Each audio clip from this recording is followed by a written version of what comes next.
Hello everyone, welcome to the ఏమా properties. ఇప్పుడు మీరు చూస్తున్నది commercial open plots. Main highway Srisailam హైవేలో ఈ ఓపెన్ ప్లాట్స్ ఉన్నాయి.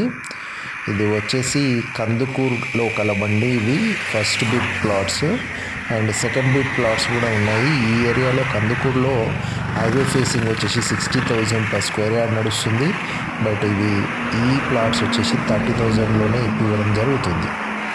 మీకు సెకండ్ బిట్లో కూడా ఉన్నాయండి, కమర్షియల్ ప్లాట్స్ కాకుండా కమర్షియల్ ప్లాట్స్ సెకండ్ బిట్లో కూడా అవైలబుల్లో ఉన్నాయి. మరిన్ని డీటెయిల్స్ గురించి డిస్క్రిప్షన్లో ఇచ్చిన నెంబర్కి కాల్ చేయండి. అదేవిధంగా ఒక రిక్వెస్ట్ అండి, మీరు ఫస్ట్ టైం మా ఛానల్ చూసినట్లయితే సబ్స్క్రైబ్ చేసుకొని సపోర్ట్ చేయగలరు. అదేవిధంగా లైక్ అండ్ షేర్ చేసి కామెంట్ చేసి మీ ఎనీ క్వశ్చన్స్ కామెంట్స్లో తెలపగలరు. అదేవిధంగా మీ ఫ్రెండ్స్ అండ్ ఫ్యామిలీస్కి వీడియో షేర్ చేయండి. Thank you very much for your support.